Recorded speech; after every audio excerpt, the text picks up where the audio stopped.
Hello, I'm Carrie-Anne Ings and this is SatTV Technology Update. The second of ESA's ATV automated cargo craft has been cleared for shipping to Europe's spaceport in Kourou, French Guiana. Its launch on an Ariane 5 to the International Space Station is scheduled for later this year. According to Simonetta Di Pippo, ESA Director for Human Spaceflight, ATV is the most sophisticated space vehicle ever built in Europe, and when the Space Shuttle retires, it will be the largest vehicle supplying the ISS. ATV-2, named after German astronomer and mathematician Johannes Kepler, has undergone extensive system testing at EADS Astrium site in Bremen, Germany over the last few months, and has now been given the go-ahead for shipping. It will be dispatched to Europe's spaceport in several sections, accompanied by 59 containers with test equipment. In Kourou, it will be assembled and extensively tested before being loaded with cargo and fuelled. The launch is now planned for the end of 2010. Johannes Kepler is the first ATV production unit following the highly successful flight of the Jules Verne qualification model in 2008.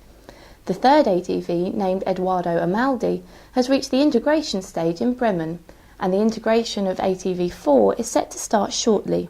An ATV will be built every 12 to 15 months. An ATV must comply with the stringent safety requirements for human spaceflight. A fault-tolerant, triple-redundant computer ensures a reliable and smooth mission. The ship is designed to deliver up to 7 tons of cargo, including fuel, scientific equipment, food, air and water to the ISS. In addition, the ATV is also responsible for regularly boosting the station's orbit to around 400 kilometres, and occasionally manoeuvres the complex to avoid collisions with space debris.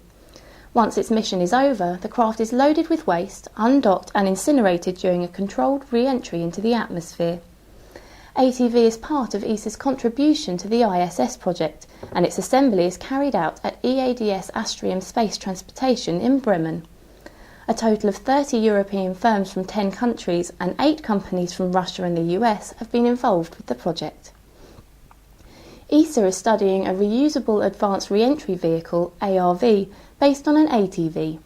Astrium is looking at the requirements for transporting freight to the station and back to Earth. Once the shuttle retires, there will be very limited capacity for bringing back materials from space.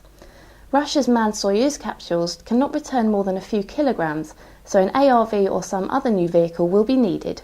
Thank you for watching.